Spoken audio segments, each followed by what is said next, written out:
Hello, everyone. Thank you for showing up today. I am Grace Joy, and today I want to I want to dive deeper into a conversation that I had last week about a way to judge where you are in your life right now, whether you're living in a state of fear still, or if you've shifted over more to living in a state of trust and surrender and love and compassion for yourself and for humanity. So I want to dive a little deeper into that today now that some of you have had an opportunity to kind of question yourself, look at where you're at, and you can tell which area of life you're spending most of your attention to. I want to dive deeper into what all that means and how you can move. If you're living in a state of fear still, if most of your attention is going into that lower vibrations and frequencies and everything, which are all about survival and stuff, then teaching you how to shift out of that and shift more into where we're going into vibrationally, energetically, as we're going deeper into the beginning stages of what we would call the Aquarian age or the age of unity consciousness or Christ consciousness. So, first question was, what is the last thing you think of or you feel before you go to sleep at nighttime? If you're thinking of things like, going through your day, how your day went, if you didn't get everything done that you wanted to get done today and you're frustrated that you didn't get as much accomplished as you wanted to, um, you're beating yourself up over that. That's one thing. If you're focused on maybe somebody cut you off today in traffic and you got upset about that, or you had an argument with somebody, or you know, for whatever things that weren't going the way that you really would have wanted them to go today, you're focusing on those things. Or maybe you're thinking about all the things that you have to accomplish tomorrow and you're already stressed over it. So, a lot of people they just say, I can't go to sleep at nighttime. My mind just won't shut down. And it's hard for me to go to sleep, or it's hard to stay to sleep because my mind is just running all the time. And it's like this little mouse on this wheel that just keeps going around and around and around the same stories all the time. That's seems to work a lot like that for a lot of people in their life. Uh, those are when that becomes your life and that's where all your attention is, that's what you're going to take in with you into your dream time and all. You're going to attract into your dream time stories that resonate with those vibrations and frequencies. They're going to come to the surface inside of you and you're going to have dreams about them or not even be aware of it, but that's what is going to be going on inside of you when you're sleeping at nighttime. The other option is when you go to bed at nighttime, to maybe you're the type of person that when you go to bed at nighttime before you go to sleep, you're reflecting back on the day that you had and you're grateful for the opportunities that you had that day. You're grateful for the experiences that you had, the people that you met, the things you were able to get through. You're grateful that you're home safely, and you give thanks and gratitude for the day that you had. And you're looking forward to tomorrow and you're expecting to have a really good, peaceful, wonderful night's sleep tonight. And that's another approach that tells you where your attention is most of the time. And that's what you'll take into your dream time. You'll take in frequencies and vibrations that resonate with that state of gratitude and appreciation. And so you'll bring storylines up that match up with that and everything. And so new ideas will pop into your head and think and all those types of things and all that will are higher vibrational awareness, especially state of gratitude and appreciation. The next question is, what are my first thoughts when I wake up in the morning? Because what's going to happen really is your last thoughts that you have before you go to sleep at nighttime are going to typically be your first thoughts that you have when you wake up in the morning. So if you're waking up in the morning and you're feeling anxious before you even get out of bed in the morning, that should tell you something. If you wake up in the morning and you're dreading all the things that you have to accomplish that day, and that's where your attention is, and that's going to tell you something as well. Or you could be waking up in the morning and you can just really just greet the day. One of the first things that you're doing is saying good morning to the universe. Good morning to God. Good morning to Christ consciousness, and greeting the day that way, recognizing or seeing the sun and appreciating the sun. I'm fortunate. I have the sunrise right outside of my bedroom window. So I can just lift my head up a little bit and see the sun rise in the morning and the beautiful sky that it creates. And that already puts me in a good mood right there.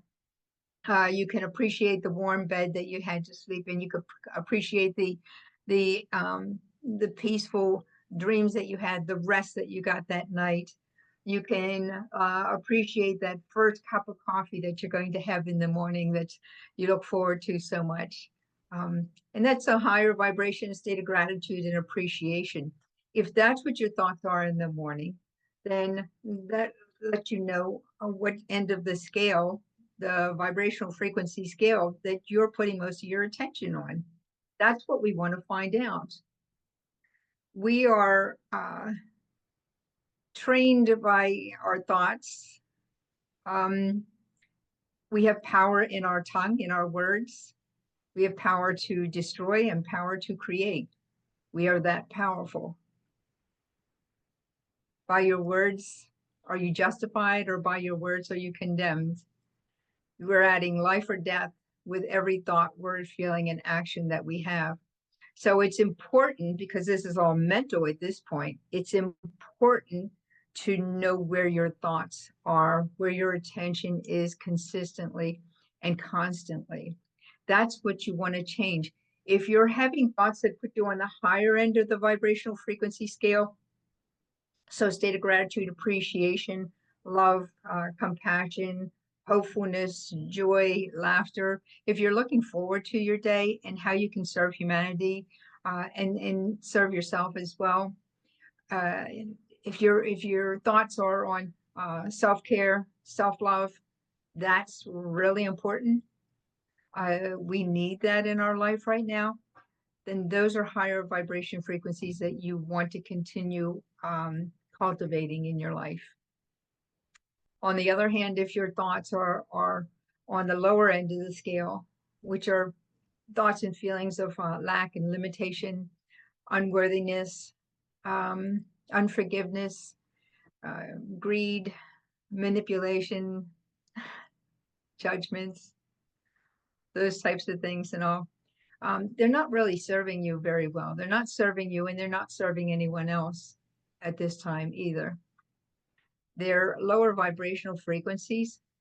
And in order to shift into more completely this unity consciousness that we're shifting into, that is really upon us right now, and all, it's important that we stay in the higher frequencies, because the lower frequency vibrations create illness in our body. They create confusion in our mind. They create all kinds of havoc. They can create lethargic behavior, lack of motivation, anything that will keep you from really engaging in life in the fullest possible way that you can. There are things like that can bring energies down a lot and steal your life from you, really, or things like addictions, like getting hooked on TV shows or getting hooked on watching the news all the time, because news likes to keep you in a state of fear and frustration and hopelessness. Poor eating habits. When you eat just before you go to bed at nighttime, it really does just upset your whole microbiome system, and makes it difficult to get a good night's sleep. And it makes it, you already feel off when you wake up in the morning physically, and all, just because your body has had to work so hard, where it's trying to work to rejuvenate and regenerate your cells and everything, fluffing off old cells and dying cells out of your body, and activating, creating new cells in your body to keep you in a state of health. Detoxification and things like that, everything are good. And when you take negative energy and vibrations into your nighttime and all, it makes it really hard for your body to do what your body wants to do in nighttime, which is restore everything, detox what it needs to detox. burns fat. We burn more fat when we're sleeping than we do when we're awake. All kinds of wonderful things that happen on a chemical level within our bodies themselves at nighttime. But when you're stressed, when you're going to sleep and all, you're releasing high levels of cortisol, and it's really harder for your body to do what it needs to do for repair and regeneration throughout the night. So really paying attention to your thoughts are really important. So the third question that I asked is, how much time do you spend each day in having a conversation with source energy or with God, with the universe, with Christ consciousness? How much time do you spend each day having a conversation, cultivating a conversation, a relationship with your highest source? Okay. Now we're working on a level of where you can change those thoughts that are in your mind, those patterns or behaviors that you've cultivated over the years. This is where that type of change takes place. It takes place on the higher level. You have the power to make decisions, to make changes. You have the power to find the words that will align and resonate with a higher frequency vibration that will elevate you spiritually and will elevate your physical body, your mental body, and your emotional body. By our words are we justified. By our words are we condemned. You're either speaking health or you're speaking lack, limitation, sickness, and disease into your body. We are that powerful. So ask yourself, how much time, be honest with yourself, how much time am I giving to my highest self every day? If you're not giving time, we have 24 hours in a day. I'll give you 10 hours for sleeping. I'll give you 8 hours for working, or whatever you do. So that's 18 hours. That means we have 6 hours left in the day. What are you doing with those 6 hours in the day? Are you sitting in front of a TV, watching TV or watching the news? Are you caught up with eating and habits of food or drink or whatever and all that just really isn't the best for your body or your emotions for that matter? How much time out of that 6 hours are you spending in having a conversation, developing a relationship with those in higher realms? And I don't say higher realms in like in superiority, superior to us. I'm not saying that at all. But there are, and there is, a spiritual community, a legion of angels in different degrees of understanding and teaching and responsibilities that are available to us that are not in body. And I know this is hard for a lot of people to believe, but we are never, nor have we ever been alone. We have always had a legion of angels available to us. And this should give you some comfort knowing that. They comfort you, they protect you, they guide you. They're ever present. They'll answer questions. You have masters, teachers, friends, angelic beings, all that are available for you anytime, day or night. The only difference between them and between you is you're in a physical body and they're not in a physical body, but they're just as real as you are. They have more freedoms than you have because you are trapped to the limitations of a physical body, but they are not trapped to those type of limitations. And on the other side, for them, they don't have the emotional satisfaction. There are things that they can't tap into that we can only tap into when we're in a physical body. So there are pros and cons to both sides of it. But they are there to help you, to guide you, to protect you, comfort you, to give you answer any questions. If you develop a relationship with them, if you want more assistance, if you want to change your attitude so that you can change your altitude, you can ask them for assistance. One of the quickest way to change your thought patterns in your mind, because they're just thought patterns in your mind. However, the universe is a yes universe. It's not a no universe. It will give you whatever you put your attention to, because you are the God that's creating your local universe. The world around you in your immediate proximity is your universe that you have to learn to master. You have to learn to master your emotional body, your mental body, your physical body. And I tell this to people all the time. If you're speaking words of sickness and disease, of lack and limitation, of judgment, of unforgiveness, it will wear your immune system down.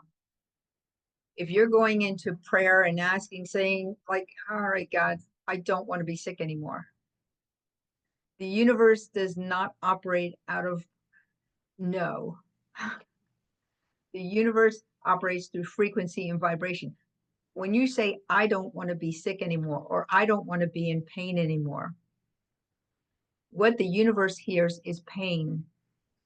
Vibrationally, the universe hears pain, the universe hears sickness, and it gives you that. Because those are the words, the frequencies that you are putting out to the universe. If you say to the universe, when you're working with masters, teachers, and friends, if you say to them, I want to feel better every day, I feel better and better and better. I really want to connect with what it feels like not to have this pain in my body more. I want to experience joy in my life. I want to experience in every thought, word, and feeling that I have opportunities that come to me that elevate me and lift me up in my life. The universe will hear those frequencies and respond in a higher vibrational reaction to it. So then you will come up with words that align to what you want instead of words that don't align to what you want. This is our practice every day. This is a practice. It doesn't just happen overnight. You have to do this all the time until it becomes a part of who you are. I lived a time in my life where I was living this dichotomy where I was feeling, suicidal thoughts of, how I could commit suicide. I was very depressed and everything. And at the same time, I was living in states of bliss because I was going to mystery school and just was so elevated in that. So I'm like this all day long. And finally, Spirit said, make a decision. Pick one or the other. You can't stay in both worlds forever. There comes a time where you have to choose a side. Which do you want to live in? The universe isn't making a judgment on it. It's just wanting you to make a decision.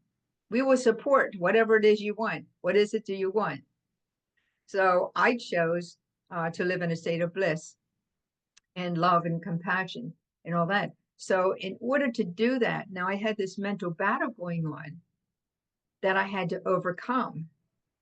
And the quickest way to overcome it that I found anyway, at that time, was through affirmations. So I sat down once I made the decision, because that's step number one. First of all, make a decision on what you want and then take action. So the first thing that I did is I sat down and I wrote a ton of affirmations of what I wanted, different categories and affirmations underneath of it. Like a book, 5x7 notebook filled up with affirmations. And I would go out every morning and I'd walk 5 miles and I'd take my book with me and I would just read through those affirmations the whole time I was out there. And it didn't take long for my life to begin to shift. And I created a new set point. So my new set point was hopefulness. I would not, from that time on, I would not allow my energies to get down to even melancholy. because melancholy feels like bliss. It's a form of detachment where you just separate yourself from the world and you just feel like this false sense of bliss, because that's what it is. It's a false sense of bliss. And if you get into melancholy and you're not aware of it, it'll just suck you right down into depression. And so I made the decision that I wasn't going to go into melancholy anymore. So I brought myself from a depression state all the way up to above melancholy, which is hope. And I never, from that point on, never allowed myself to get down into that state of melancholy again. We have that power. But this is the thing, it takes practice. It's not something you can just say one day and man, you're there, that's it. It takes everyday practice. It takes developing a relationship with all that we have available to us, masters, teachers, friends, angelic kingdom, all of those that are available to us are there to give us what we want and give us the tools, the steps. Go this way, go this way, go this way. Think these thoughts, try this, turn here. It will give you the nudgings on what to do next. You have to develop your inner hearing so that you have an ear attuned to higher source that's going to give you that guidance every day in each moment that you open up to it and listen to it. So this is one step to do it. Another way to do it is through mirror work.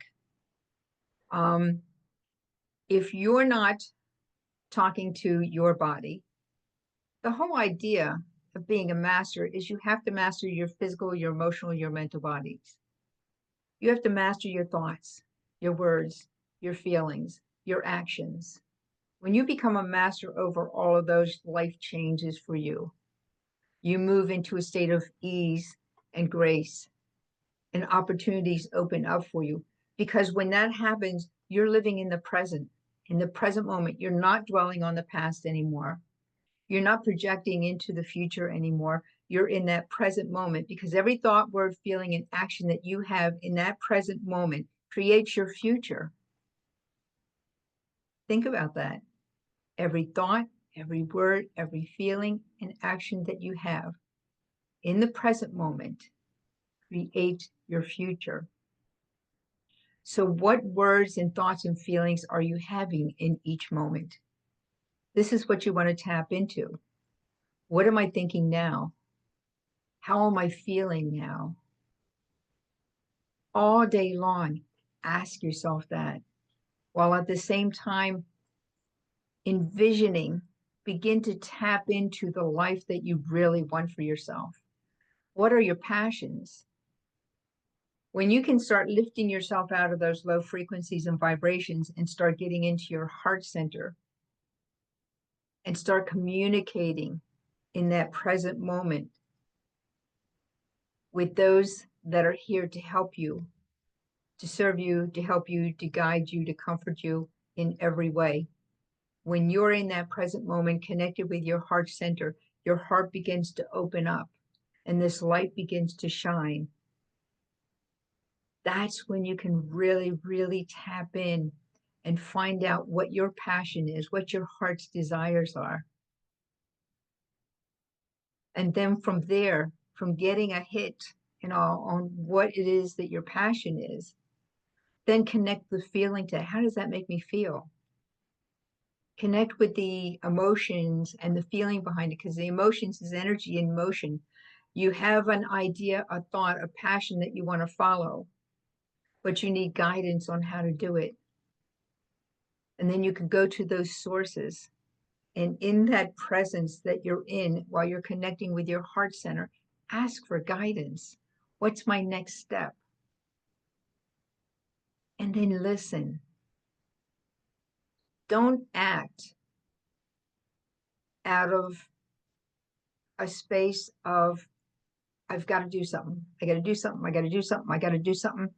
No, act out of a hint, a nudge that you get.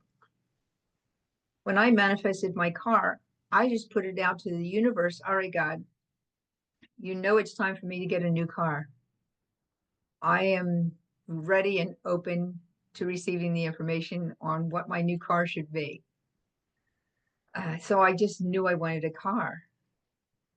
And I just thank God because I knew the car was coming to me. Thank you, God, because I know this vehicle is already on its way to me. I just have to align to it. So here's the car up here, and here I am down here. I'm just having up my, all of a sudden I'm coming to this awareness. It's time. I need the new car. Now I have to do what I need to do in order to line myself up to that frequency, that station where that car is happening at, where I can go and pick it up. Okay. So here I am. Here's the car waiting for me. I get a nudge to go into a dealership and figure out what kind of car I want. All right. I don't want an SUV, sat in an SUV. I don't want an SUV. I want a car. I want a sports car, as a matter of fact.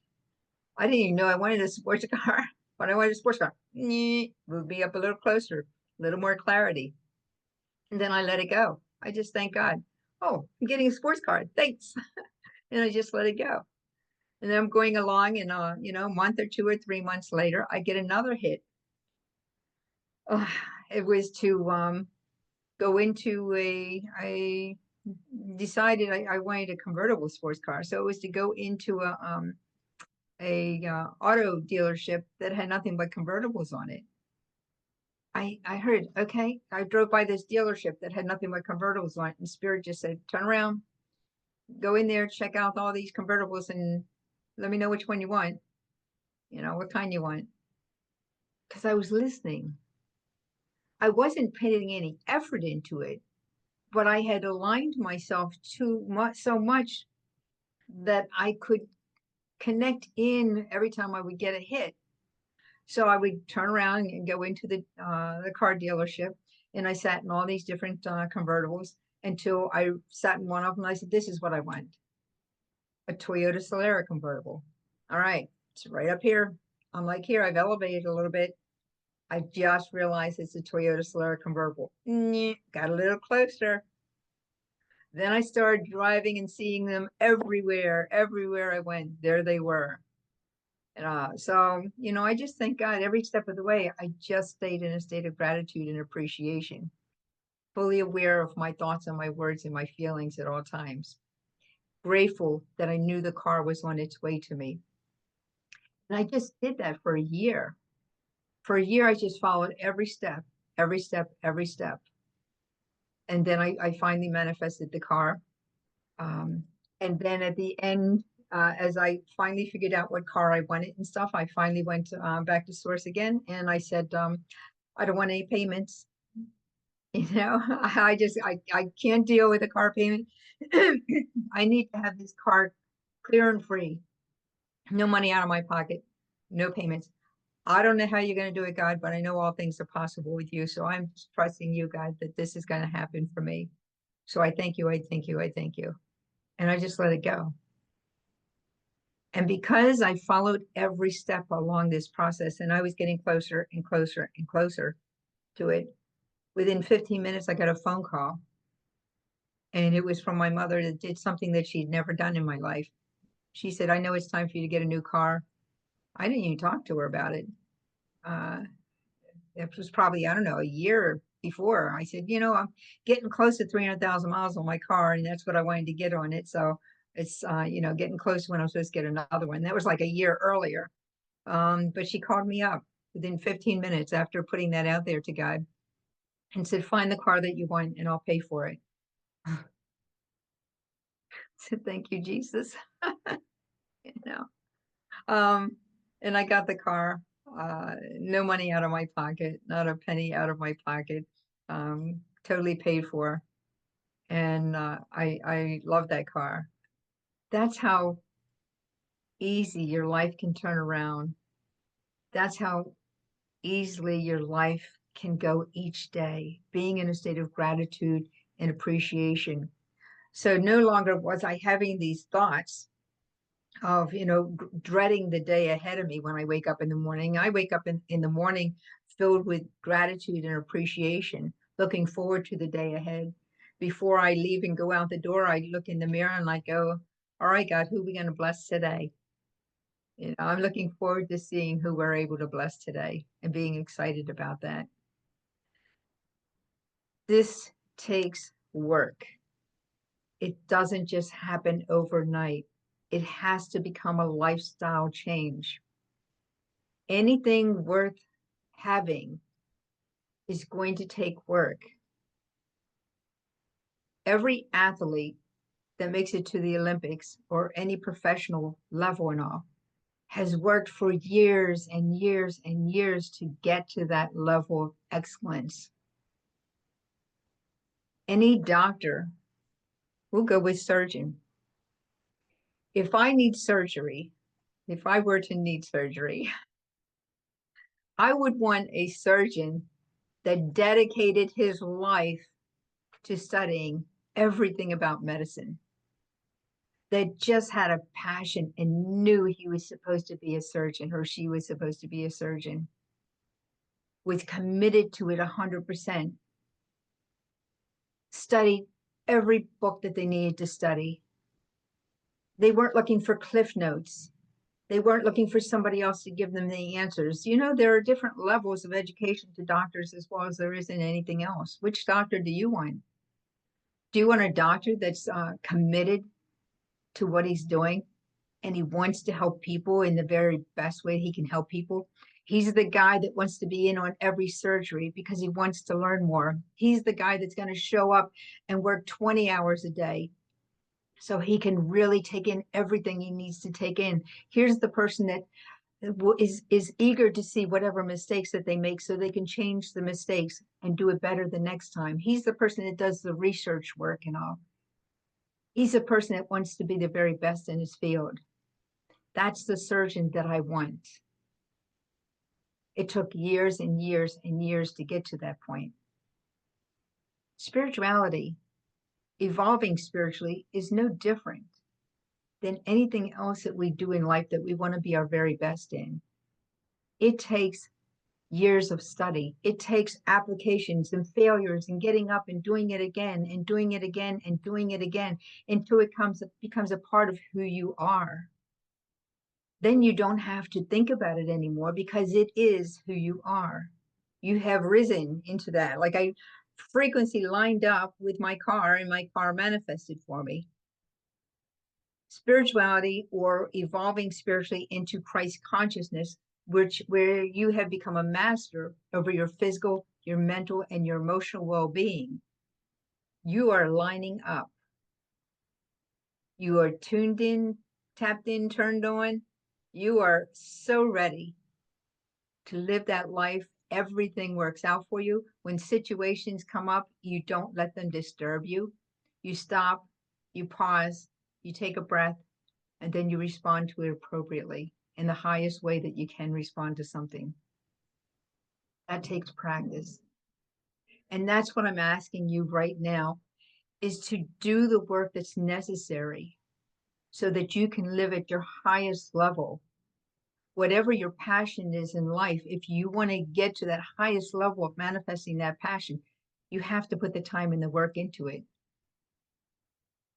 And it requires being able to listen to others that have gone before you so that they can mentor you in that direction. They'll guide you, teach you, encourage you, uplift you. They'll give you everything you need to keep moving forward. So when you get a response, a hit on something and all, your part is take action, but not until you have a direction that you're guided to go in. Then you take action. Don't just go out and say, if I just work harder, this will happen. If I just do this, I can make this work. No, it's not about working harder.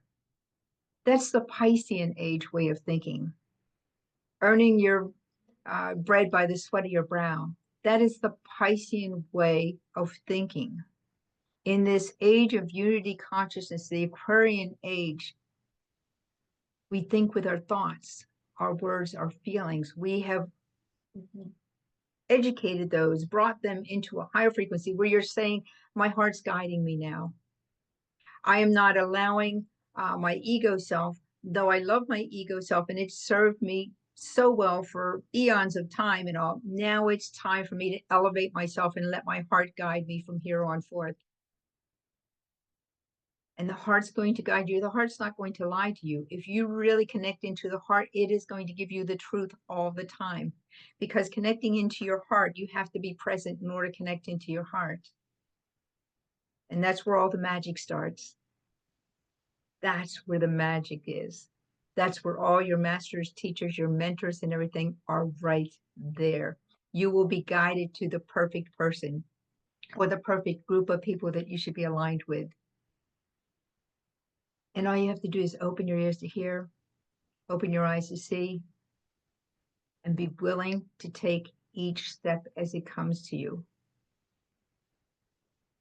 This is what changes all the mental stuff, all the thoughts. You won't have those anymore, or if they come up, you can look at it. If you have a thought that comes up that's a fear-related thought, you're not afraid to look at it. You just look at it and say something like, wow, isn't that interesting? Or no, not right now. You know, go back to sleep or something. or you know what, just receive the love that I'm sending you right now. You know, don't be afraid to face any fears that come up for you. Face them with boldness. Face them with love. Face them with compassion, and they will back right down. I have had some couple times in my life, I've had dogs that were very threatening. And I was living in a place at one time, just really in the middle of the woods, pretty much. And dogs, packs of people would drop dogs off there and abandon them, and there would be packs of dogs that would run around and you know, sometimes they would bite people and all, especially if there's two or more gathered together, kind of like people. Two or more gathered together, somebody wants to start creating chaos and all. Next thing you know, you've got a bunch of other people that are joining in with you. Anyway, the dogs were like this. And I was in a field walking once, and this dog came up to me, and he was growling and everything. He definitely wanted to attack me, and I just turned around and I faced the dog and I stuck my arm out and I pointed at the dog. I said, "Go home," with a stern voice, and that dog turned around, went home.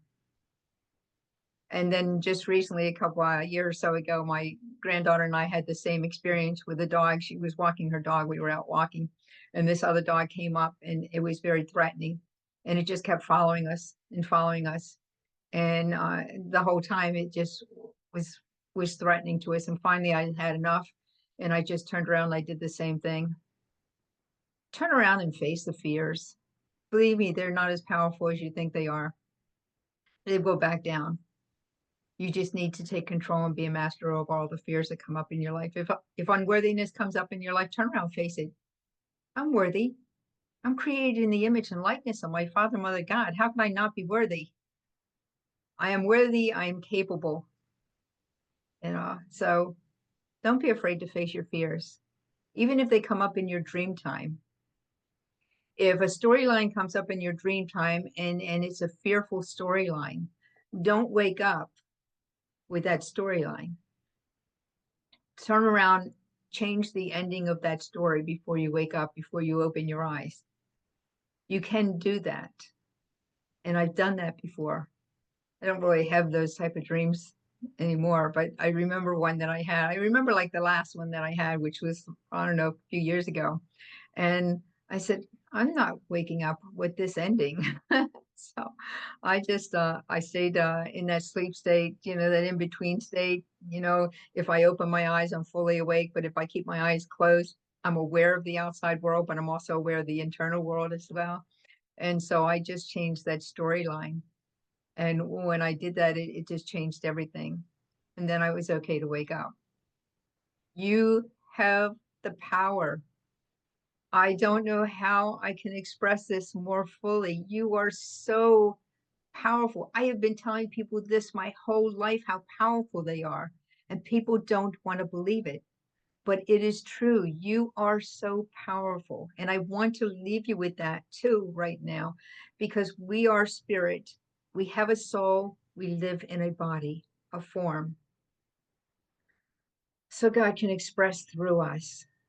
but we have to be willing to allow that to happen. So open yourselves up, open your heart up, trust the guidance that you start getting, do mirror work, come up with affirmations that will align to what you want your life to look like.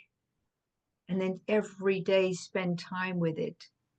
I used to spend 3 hours a day. You don't have to spend 3 hours a day, but I was so committed. So I spent 3 hours a day doing spiritual work.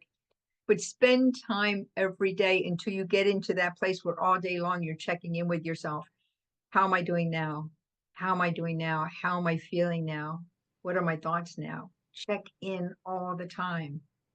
And when you can find yourself in a state of gratitude and appreciation throughout the day, then you know you've really made some progress on this. That's when you can be of the best service to humanity. When you've taken care of yourself first, you become the leader, and it's your responsibility to help others be lifted up as well. Just give them the tips and the tools. That's all you have to do. You don't have to go out and be an evangelist or anything like that. No, just whenever you have an opportunity, say, but maybe you might want to think about it this way. Just leave some little breadcrumbs along the way that they can follow. I hope this was helpful for you today. I enjoyed doing this. I just really wanted you to really get centered, really dive into these questions and really start making the changes that you need to make in your life. Do not get distracted for what's going on in the world right now. There's a lot of stuff that's happening right now that might not be all that pleasant. Don't get caught up in it. Figure out what it is you want in life. Stay true to that. Be the very best that you can be. And that way you can serve others at the very highest level. So I hope you got something out of this today. It was a fun sharing this with you. And I look forward to seeing you again next week. Namaste.